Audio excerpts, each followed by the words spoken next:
درود به شما دوستان عزیز، خوش اومدین همگی به کانال یوتیوب من. بهناز هستم از پیج قلاب بافی با بهناز بهبافت. امروز در خدمتتونم با آموزش یک موتیف بسیار جذاب و زیبا و البته کاربردی دیگه. موتیف گل رز هست. فوق العاده است دوستان، این کار بسیار زیبا. در هر اندازه‌ای که دوست داشته باشی میتونی اون رو بزرگتر کوچیک‌تر ببافی.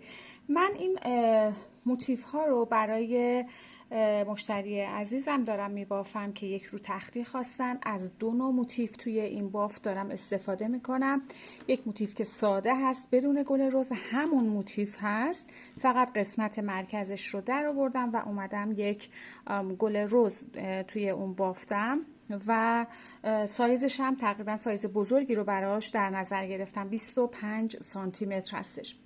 آموزش این نوع موتیف رو من قبلا براتون توی پیج گذاشتم، حالا لینکش رو هم براتون میذارم که موتیف ساده رو از روی این موتیف ببافید. همینطور که میبینید این موتیف کوچیکتر هست، 20 سانتی متر هست، ولی این رو من ادامه دادم و بزرگتر بافتم و امروز میخوام آموزش این رو داشته باشیم. مراحل اولیه بافت رو همونطور که گفتم لینکش رو این بالا براتون میذارم، برید ببینید. اگرم سادهش رو خواستید که کنار هم دیگه این موتیف ها، هنوز البته من این کار رو تمیز نکردم، یعنی اتو بهش ندادم، هنوز خود کار داره. هنوز به این صورت میخوام یکی در میون یه دونه از این موتیف بذارم و کنارش بیام این موتیف رو قرار بدم و همینطور بالعکس یه کار فوق‌العاده زیبایی داشته باشیم. حالا من اینجا جام تنگه، به این صورت میخوام موتیف ها رو چیدمان داشته باشم و به این شکل، به همین ترتیب که این پایینش رو دوباره یک موتیف گلدار میدم، یکی در میون، یکی گل باشه، یکی طرح ساده داشته باشه، به این صورت. خب حالا بریم با همدیگه آموزش موتیف گل رزمون رو داشته. خب مرسی که با من همراه هستید. لایک و سابسکرایب یادتون نره. بریم با همدیگه آموزش بسیار زیبا در این سادگی ولی کاربردی رو داشته باشیم.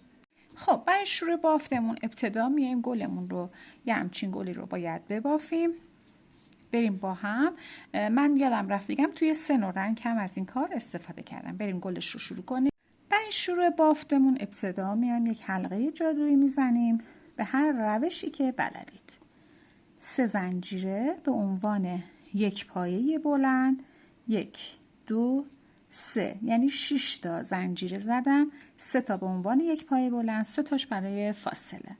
میام درون حلقه شروع به بافت پایه بلند میکنم. یک پایه بلند، 3 زنجیره، یک پایه بلند، 3 زنجیره و اون رو 8 بار تکرار میکنم. پس توی حلقمون 8 تا پایه بلند باید داشته باشیم که بینشون 3 تا زنجیره فاصله است. این زنجیره ها هم جزو اولین پایه بلند حساب میشه. به این صورت 8 تا پایه بلندم کامل شد. 3 تا زنجیره آخر رو زدم، نخ حلقم رو میکشم، میام بست میزنم روی سومین زنجیره شروع رج، یعنی از اون 6 تا زنجیره که داشتیم روی زنجیره سومش یک پایه بست میزنم و کارم رو جمع میکنم. برای شروع رج دوم با یک بست وارد فضای زنجیره‌ای میشم، یک زنجیره میزنم، همونجا یک پایه کوتاه، یک پایه متوسط و 3 تا پایه بلند میبافم. 1 2 3، همونجا یک پایه متوسط و یک پایه کوتاه، یک گلبرگ رو بافتم و 8 بار توی 8 تا فضام تکرارش میکنم. میام تو فضای بعدی یک پایه کوتاه، یک پایه متوسط، 3 تا پایه بلند، 1 2 3، همونجا یک پایه متوسط و یک پایه کوتاه می بافم و به این صورت توی همه فضاهام الگوم رو تکرار میکنم. بست آخر رو که میخوام بزنم میام پشت بافتم، از پشت بافت روی اولین پایه کوتاه هم یک بست میزنم که نخم بیفته پشت بافتم. به این صورت میتونید قطع کنید دوباره شروع کنید، ولی خب ترجیح همینه که قطع نکنیم نخ رو. به این صورت یک زنجیره میزنم. برای شروع رج بعدی میام این پای کوتاهی رو که اینجا بافتم 2 تا نخش رو میگیرم و یک پایه کوتاه میبافم. 1 2 3 4 زنجیره میزنم. این قسمت دوباره این 2 تا کوتاهی که بافتم، یکی این سمت یکی این سمت، 2 تا نخ این پشت رو میگیرم و یک پایه کوتاه، 4 تا زنجیره. این رو باید 8 بار تکرارش کنیم. 2 تا نخی رو که اینجا دارم به این صورت میگیرم، یک پایه کوتاه و 4 زنجیره الگو رو تکرارش میکنیم به این صورت. در آخر رج میایم بست میزنیم روی اولین پایه کوتاهی که اینجا بافته بودیم و رج رو به اتمام میرسونیم. باید 8 تا فضای زنجیره‌ای داشته باشیم. کار رو میچرخونم میارم به رو. حالا با یک بست وارد فضای زنجیره‌ای میشم. یک زنجیره میزنم همینجا، یک پایه کوتاه، یک پایه متوسط و 5 تا پایه بلند میبافم. 1 2 3 4 5 همونجا یک پایه متوسط و یک پایه کوتاه. این گلبرگ رو باید توی 8 تا فضا تکرار کنیم. میایم تو فضای زنجیره بعدی، یک کوتاه، یک پایه متوسط، 5 تا پایه بلند میبافیم. 1 2 3 4 و 5 همونجا یک پایه متوسط، یک پایه کوتاه به این شکل و وارد فضای زنجیره بعدی میشم. دور تا دور الگو رو تکرار میکنم. به این صورت رج رو به اتمام رسوندیم. 1 2 3 4 5 6 7 8 تا گلبرگ داریم. بست آخر رو که میخوام بزنم دوباره کارم رو میچرخونم به پشت، روی اولین پایه کوتاه هم بست میزنم طوری که نخم بیفته پشت بافتم به این صورت. حالا اندازه گلمون همین اندازه است. شما اگه دوست دارید میتونید یه رج دیگه هم بهش اضافه کنید گلتون بزرگتر بشه، یا اینکه مثل من حالا یک فضاهایی رو ایجاد میکنیم برای بافت برگ‌های سبز رنگمون. میام اینجا یک زنجیره میزنم دور همین پایه کوتاهی که توی رج 3 بافتیم. میگیرم یک پایه کوتاه میبافم. 1 2 3 4 5 6 زنجیره میزنم. دور پایه بعد یک پایه کوتاه، 1 2 3 4 5 6 زنجیره. کوتاه بعدی یک پایه کوتاه و الگو رو تکرارش میکنم. 6 تا زنجیره میزنم دور کوتاه رج 3 پشت بافت هستیم، یک پایه کوتاه و به همین صورت یک فضاهای زنجیره 6 زنجیره‌ای رو دوباره ایجاد میکنم. به این صورت 6 زنجیره آخر رو که زدیم بست میزنیم روی اولین پایه کوتاهی که بافتیم، یک زنجیره و نخمون رو اینجا قطع میکنیم. دوباره 8 تا فضای 6 زنجیره‌ای اینجا ما داریم به این صورت. حالا بافت رو میارم به رو، با رنگ سبز ادامه میدم. از یکی از فضاهای زنجیره‌ای وارد میشم، فرقی که نمیکنه، و میام نخم رو اینجا وصلش میکنم، یک زنجیره میزنم و همینجا یک پایه کوتاه میبافم. 7 تا زنجیره، 1 2 3 4 5 6 7. دوباره میام توی همین فضا یک پایه کوتاه میبافم بدون اینکه زنجیره‌ای بزنم. وارد فضای زنجیره‌ای بعدی میشم، یک پایه کوتاه، 3 زنجیره همونجا، یک پایه کوتاه، 3 زنجیره، یک پایه کوتاه دیگه همونجا میبافم. به این صورت این میشه فضای 7 زنجیره گوشه بافتمون هست. دوباره بدون اینکه زنجیره‌ای بزنم وارد فضای زنجیره بعدی میشم. یک پایه کوتاه، 1 2 3 4 5 6 7 زنجیره میزنم. همونجا یک پایه کوتاه میبافم.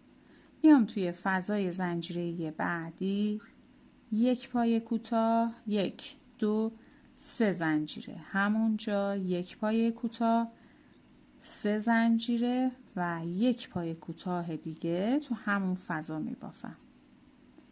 ببینید شکل بافتمون رو. و وارد فضای زنجیره بعدی، یک پایه کوتاه، 4 5 6 7 تا زنجیره. همونجا یک پایه کوتاه، فضای بعدی یک کوتاه، 3 زنجیره، یک پایه کوتاه، 3 زنجیره. همونجا یک پایه کوتاه. الگو تکرار هست. فضای بعدی یک پایه کوتاه می بافم، 1 2 3 4 5 6 7 زنجیره. همونجا یک کوتاه. فضای زنجیره آخر یک پایه کوتاه، 3 زنجیره. همونجا یک کوتاه، 3 زنجیره، یک پایه کوتاه دیگه همونجا می بافیم. ببینید این الان شکل پشت بافت من هست. فضاهای 7 زنجیره‌ای فضای گوشه بافتمون هست. میخوایم اون رو مربع کنیم دیگه. حالا در ادامه بافت میام بست میزنم روی اولین پایه کوتاهی که بافته بودم. با یک بست وارد فضای زنجیره‌ای میشم و یک زنجیره میزنم. 3 تا زنجیره، 1 2 3 به عنوان اولین پایه بلند. 4 تا پایه بلند دیگه اونجا میبافم. 1 2 3 4. با اون 3 تا زنجیره میشه 5 تا پایه بلند. 3 زنجیره. همونجا 5 تا پایه بلند دیگه میبافم. 1 2 3 4 و 5. بدون اینکه زنجیره‌ای بزنم وارد فضای 3 زنجیره‌ای. ببینید 2 تا پایه کوتاه دارم. این فضا که زنجیره نداره کار ندارم. تو فضای زنجیره‌ای یک پایه کوتاه، 1 2 3 4 زنجیره. تو فضای 3 زنجیره‌ای بعدی یک پایه کوتاه میبافم. بدون اینکه زنجیره‌ای بزنم وارد فضای 7 زنجیره‌ای میشم. 5 تا پایه بلند میبافم. 1 2 3 4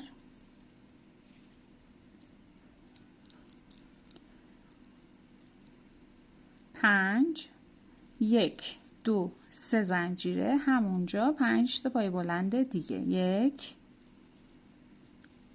2 3 4 و 5. ببینید به این صورت در میاد شکل بافتمون.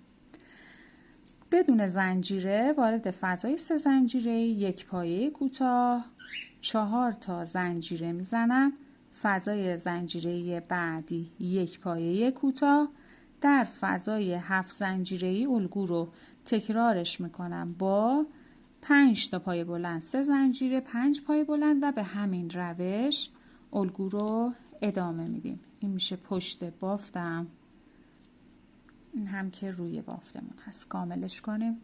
در آخر رج میایم بست میزنیم روی زنجیره سوم شروع رج، یک زنجیره. نخمون رو اینجا قطعش میکنیم به این صورت و با رنگ کرم که میشه زمینه بافتمون بافت رو میایم ادامه میدیم. برای رج بعدی از فضای زنجیره‌ای بافتمون از این گوشه نخمون رو میایم وصل میکنیم. 1 2 3 زنجیره به عنوان یک پایه بلند. همونجا یک پایه بلند دیگه میبافم. شد 2 تا پایه بلند. 1 2 3 زنجیره میزنم. توی همون فضا 2 تا پایه بلند. بافت گوشه کارمون هست که تا انتهای رج اون رو تکرار میکنیم. 2 پایه بلند، 3 زنجیره، 2 پایه بلند. حالا میام روی پایه بلند هام که اینجا دارم 4 تا پایه بلند میبافم از روی اولین پایه بلندم. 1 2 3 و 4. پایه بلند آخر رو رها میکنم، 4 تا زنجیره، 1 2 3 4. پایه بلند آخر رها میشه، در فضای 4 زنجیره‌ای میام 1 پایه کوتاه میبافم. اجازه بدید من این رو قیچی کنم به این صورت و 4 زنجیره، 1 2 3 4 زنجیره. این کوتاه رو رها میکنم، پایه بلند اول رو هم رها میکنم، روی 4 تا پایه بعد هر کدوم یک کوتاه، 1 2 3 و 4. در فضای زنجیره گوشه 2 تا پایه بلند، 3 زنجیره همونجا، 2 پایه بلند دیگه میبافم و این الگو رو تکرارش میکنم. روی 4 تا پایه از روی اولین پایه 1 2 3 4. 4 پایه بلند، 1 2 3 4 زنجیره. پایه بلند آخر پایه کوتاه رها میشه، در فضای زنجیره 1 پایه کوتاه، 4 تا زنجیره. پایه اول رها میشه، پایه کوتاه رها میشه، روی 4 تا پایه 4 تا پایه بلند میبافم و فضای گوشه بافت گوشه رو میرم. به این صورت کار رو کامل میکنم. خب رج رو که به انتها رسوندم دوستان، یه نکته رو اینجا بگم. ببینید این رج سبز رنگی رو که ما بافتیم یعنی میشه درست این رجی که روی موتیف ساده‌مون هست. از این به بعد الگویی که روی این موتیف ساده انجام شده روی موتیف گلمون هم به همین صورت اون رو ادامه میدیم. ببینید شکل بافتمون رو، این 5 تا پایه بلندی که اینجا بافتیم، 3 زنجیره 5 پایه بلند و اون رو تبدیل به یک مربع کردیم، درست همون رجی هست که با رنگ سبز بافتیم و از اون به بعد درست الگویی که روی این موتیف پیاده شده انجام میشه، با این تفاوت که اینجا یک رج رو بافتم، رج بعد رو پایه کوتاه بافتم و جمع کردم موتیفم رو اگه به این اندازه بخوایم. ولی بود توی این اندازه حالا توضیحات رو در ادامه میدم که چجوری اون رو بزرگترش کردیم. خب و در ادامه بافتمون حالا میایم بست میزنیم روی سومین زنجیره‌ای که به عنوان اولین پایه بلند بافته بودیم. برای شروع رج بعدی 1 2 3 زنجیره میزنم و همون پایه بعدی 1 پایه بلند میبافم. در فضای زنجیره گوشه بافت گوشه رو تکرار میکنم با 2 تا پایه بلند، 3 زنجیره همونجا، 2 تا پایه بلند دیگه میبافم و میام روی 4 تا پایه بعد از روی اولین پایه هر کدوم 1 پایه بلند، 1 2 3 و 4. این 4 تا به غیر از فضای زنجیره گوشه هستش. 4 تا زنجیره میزنم، 1 2 3 4. 2 تا پایه رها میشه، در فضای 4 زنجیره‌ای 1 پایه کوتاه، 4 تا زنجیره، در فضای زنجیره بعدی 1 پایه کوتاه و 4 تا زنجیره. ببینید اجازه اینجا رو ببافم بعد بگم. حالا 2 تا پایه از این سمت رها میشه، روی 4 تا پایه بعد هر کدوم 1 پایه بلند میبافم، 3 و 4. در فضای زنجیره‌ای گوشه بافت رو تکرار میکنم با 2 تا پایه بلند 3 زنجیره، همونجا 2 تا پایه بلند دیگه میبافم و این رو میخواستم بگم که فضای زنجیره‌ایمون اینجا الان تبدیل به 3 تا فضای زنجیره‌ای شد. توی رج قبل 2 تا فضا 4 زنجیره‌ای داشتیم، توی این رج 3 تا فضای 4 زنجیره‌ای داریم و از روی اولین پایه بلند دوباره 4 تا پایه بلند میبافیم، الگومون رو تکرارش میکنیم و 2 تا پایه رها میشه، 4 تا زنجیره میزنم در فضای زنجیره رج قبل، 1 پایه کوتاه، 4 زنجیره ادامه میدم در فضای زنجیره بعدی، 1 پایه کوتاه و 4 زنجیره، 2 پایه رها، روی 4 تا پایه هر کدوم 1 پایه بلند به گوشه که رسیدم بافت گوشه و به این صورت الگوم رو کاملش میکنم. خب به آخر رجم که رسیدم 4 تا زنجیره آخرش رو زدم، 2 تا پایه رها میشه، روی 2 تا پایه بعد هر کدوم 1 پایه بلند میبافم. 2 تا پایه اول رو ابتدای رج روشون بافت زده بودیم که رو هم میشه 4 تا و بست میزنم روی زنجیره سوم شروع رج. برای شروع رج بعدی 3 تا زنجیره میزنم به عنوان 1 پایه بلند، روی 3 تا پایه بعد هر کدوم 1 پایه بلند میبافم. به فضای زنجیره‌ای گوشه که رسیدم تکرار میکنم، بافت گوشه رو با 2 تا پایه بلند 3 زنجیره، همونجا 2 تا پایه بلند دیگه میبافم. حالا از این به بعد توی این رج میخوایم تعداد فضای زنجیره‌ایمون رو کم کنیم و تبدیل به پایه بلندش کنیم. پس میام روی 2 4 6 روی این 6 تا پایه هر کدوم 1 پایه بلند میبافم. 1 2 3 4 5 و 6. خب پایه رها نکردم. در فضای اولین فضای 4 زنجیره‌ای هم میام 2 تا پایه بلند میبافم، یعنی به غیر از فضای گوشه 8 تا بافتم.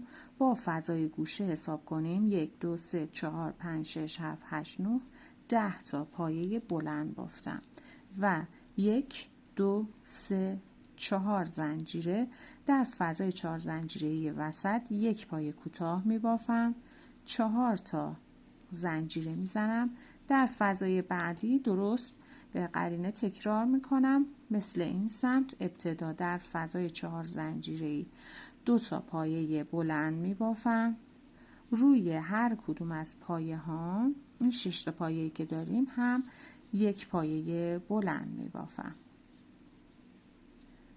به این صورت الگو تکرار میشه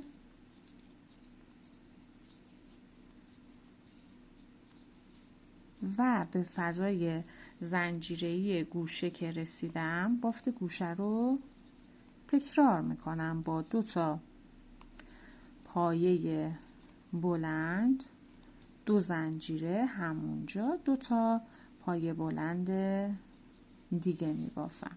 این میشه شکل بافتمون. این ضلعی رو که اینجا بافتم دقیقا این سمت تکرار میکنم به این صورت که میام روی پایه بلند هام هر کدوم روی این 6 تا هر کدوم 1 پایه بلند در فضای 4 زنجیره 2 پایه بلند، 4 زنجیره در فضای بعدی 1 پایه کوتاه، 4 زنجیره فضای بعد 2 پایه بلند، روی پایه ها هر کدوم 1 پایه بلند در فضای گوشه بافت گوشه رو تکرار میکنم و به این روش 4 ضلع کارم رو کامل میکنم.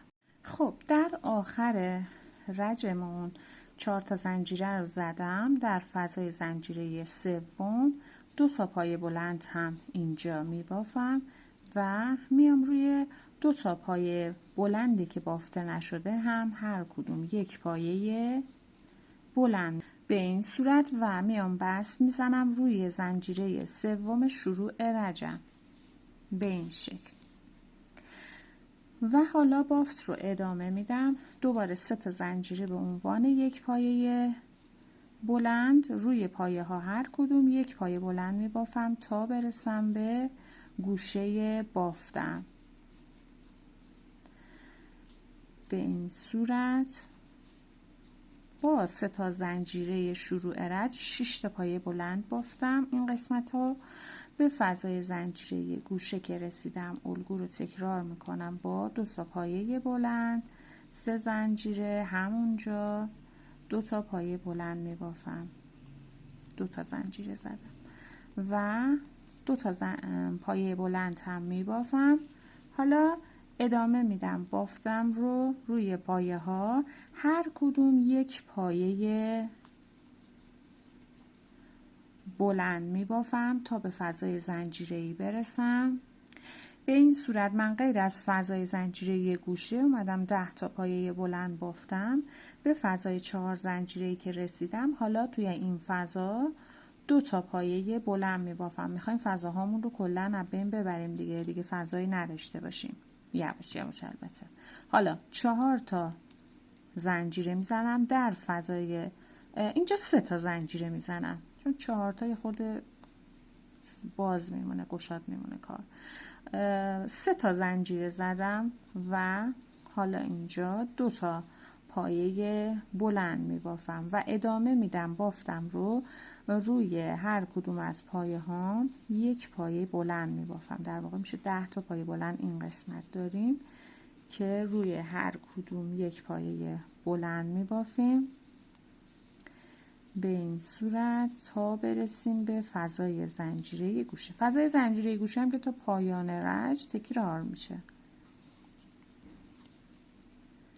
به این صورت ببینید فضای زنجیره‌مون اینجا تبدیل به یک فضا شده. به فضای زنجیره گوشه هم که رسیدم 2 تا پایه بلند، 3 زنجیره همونجا 2 تا پایه بلند دیگه می بافم و از روی اولین پایه شروع به بافت می کنم. روی هر کدوم از پایه ها یک پایه بلند می بافم. به این صورت رو هر کدوم از پایه ها یک پایه بلند می بافم. به فضای زنجیره‌ای 2 تا پایه بلند، 3 زنجیره در فضای بعد 2 پایه بلند و روی پایه ها هر کدوم یک پایه بلند در فضای زنجیره گوشه بافته گوشه رو تکرار میکنیم و به این صورت کامل میکنیم. به این صورت به آخر رج که رسیدم میام بست میزنم روی 3مین زنجیره شروع رجم و رج رو به پایان میرسونم. برای شروع رج بعدی 1 2 3 زنجیره میزنم روی پایه بلند تا هر کدوم یک پایه بلند میبافم. 1 2 3 4 5 6 و 7 تا به فضای گوشه رسیدم. در فضای زنجیره گوشه الگوی گوشه رو تکرارش میکنم. 2 تا پایه بلند میبافم، 3 زنجیره میزنم همونجا 2 تا پایه بلند دیگر رو تکرارش میکنم. به این صورت و بافت رو ادامه میدم. روی هر کدوم از پایه ها یک پایه بلند میبافم تا برسم به فضای زنجیره‌ای. خب به این صورت من از بعد از فضای گوشه 12 تا پایه بلند بافتم. 2 4 6 8 10 نه عوض میخوام 12 تا بیشتره. 2 4 6 8 10 12 14 به غیر از گوشه 14 تا پایه بلند بافتم تا به فضای زنجیره‌ای رسیدم. در فضای زنجیره‌ای هم یک پایه بلند می بافم و الگو رو تکرارش می کنم. از روی اولین پایه شروع به بافت پایه بلند می کنم. 14 تا قاعدتا پایه بلند هم این طرف می بافم تا به فضای گوشه برسم. به این صورت پایه هام رو بافتم. در فضای زنجیره گوشه هم 2 تا پایه بلند بافتم. 3 تا زنجیره هم میزنم و روی اولین در همون پایه 2 تا پایه بلند دیگه و از روی اولین پایه بلند شروع میکنم. 14 تا پایه بلند میبافم تا برسم به فضای زنجیره‌ای وسط فضای 3 زنجیره. یک پایه بلند همینجا تکرار میکنم 14 تا پایه بلند، یعنی من از فضای زنجیره‌ای گوشه این 14 تا 28 تا یک پایه بلند همینجا 29 تا پایه بلند توی هر ضلع دارم به غیر از فضای زنجیره گوشه. خب و به همین صورت الگو رو دور تا دور تکرار میکنم. در آخر رج میایم بست میزنیم روی اولین پایه بلندمون و رج رو به اتمام میرسونیم. خب دوستان اینجا رو ببینید، الان موتیفمون به همین اندازه هست که درست اندازه موتیف آبی رنگی بودش که قبلا آموزشش رو داده بودم، موتیف ساده. اگه دوست داشته باشید میتونید همین اندازه داشته باشید، یک رج رو مثل این رجی که رفتم پای کوتاه ببافید و موتیف به همین اندازه باشه و چیرمان داشته باشید.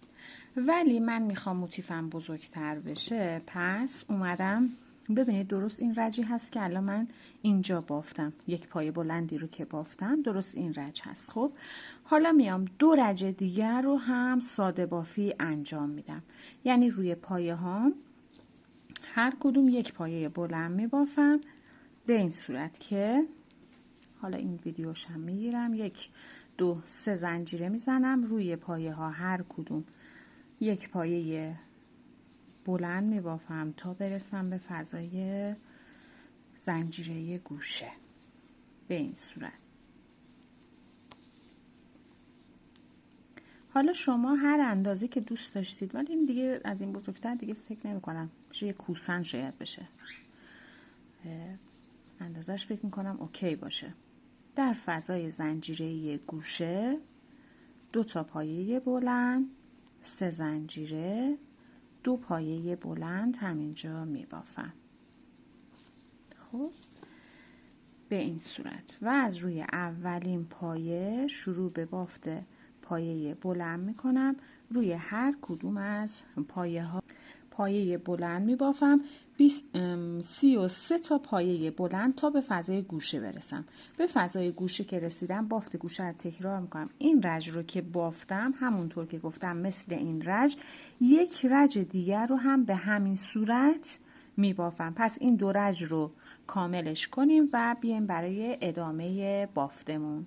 خب به این صورت رج رو که به انتها رسوندیم میایم بست میزنیم روی 3مین زنجیره شروع رجمون. ببینید دوستان من اینجا 3 رج در واقع کامل کردم. یه رج که با هم بافتیم، این رو توی این فضا یک پایه بلند داشتیم، رج بعد رو هم ساده بافی کردم، پایه بلند بافتم همه رج ها رو، رج بعدی رو هم به همین شکل. خب حالا شما دوست دارید بزرگتر باشه کوچیکتر باشه، میتونید تعداد این رج ها رو کم و زیاد کنید. در نهایت در پایان رج ما از گوشه تا به گوشه بافتمون باید 41 پایه بلند داشته باشیم. خب برای ادامه بافتمون ببینید الان میخوام این قسمت توری شکل رو، یک رج این بافت توری شکل رو داشته باشم. پس میام با یک بست دیگه میام روی پایه بلند بعدی 1 2 3 زنجیره به عنوان یک پایه بلند، یک زنجیره برای فاصله، یک پایه رو رها میکنم، میام درون پایه بعدی، یک پایه بلند، یک زنجیره، یک پایه رها، پایه بعد یک پایه بلند، یک زنجیره، یک پایه رها، پایه بعد یک پایه بلند، یک زنجیره. تکرارش میکنم تا به گوشه بافتم برسم. یک پایه رها، یک پایه بلند، یک زنجیره، یک پایه رها، پایه آخر یک پایه بلند و یک زنجیره. در فضای زنجیره گوشه که شدم تکرار میکنم بافت گوشه 2 پایه بلند، 3 زنجیره، همونجا 2 تا پایه بلند دیگه میبافم و تکرار میکنم یک زنجیره میزنم روی پایه اول، یک پایه بلند، یک زنجیره، یک پایه رها، پایه بعد یک پایه بلند، یک زنجیره و این الگو تکرار میشه دیگه. یک پایه رها، بعدی یک پایه بلند، یک زنجیره، ادامه میدم تا به گوشه بافت برسم. به گوشه ببینید شکل بافت رو ابتدا میشه شکل بافتمون، اون رو ادامه باید بدیم. ادامه میدم تا به گوشه بافتم برسم. 21 پایه بلند داشته باشم، یعنی 21 بار اون رو تا گوشه تکرار میکنم. به فضای زنجیره گوشه هم که رسیدم درست بافت گوشه رو میرم با 2 تا پایه بلند، 3 زنجیره، 2 پایه بلند و به همین روش دور تا دور کارم الگوم رو تکرار میکنم. خب در آخر رج به این صورت رج رو که به اتمام رسوندیم میایم بست میزنیم روی 1 پایه میمونه رها میشه، بست میزنیم روی 3مین زنجیره از اون 4 تا زنجیره‌ای که برای شروع رجمون داشتیم و رج رو به پایان میرسونیم. برای شروع رج آخرمون 1 2 3 زنجیره به عنوان 1 پایه بلند در فضای تک زنجیره‌ای 1 پایه بلند روی پایه 1 پایه بلند در فضا 1 پایه بلند روی پایه 1 پایه بلند. به همین ترتیب در همه فضاهای تک زنجیره‌ایمون 1 پایه بلند روی خود پایه ها هم به همین صورت 1 پایه بلند میبافیم و اون رو ادامه میدیم تا به گوشه بافتمون برسیم. به این صورت بافت بسیار زیبا و کاربردی هست. فضای زنجیره آخر هم 1 پایه بلند میبافم و روی 2 تا پایه بلند هم هر کدوم که تو گوشه است 1 پایه بلند بافتم به این صورت و در فضای زنجیره گوشه هم طبق معمول بافت گوشه رو تکرارش میکنیم با 2 تا پایه بلند، 3 زنجیره، 2 تا پایه بلند همونجا و ادامه میدیم. از روی اولین پایه بلند شروع به بافت میکنیم. در فضای تک زنجیره‌ای هم 1 پایه بلند میبافیم روی پایه 1 پایه بلند در فضا و به همین روش الگو رو ادامه میدیم دور تا دور کار. خب میشه گوشه بافت.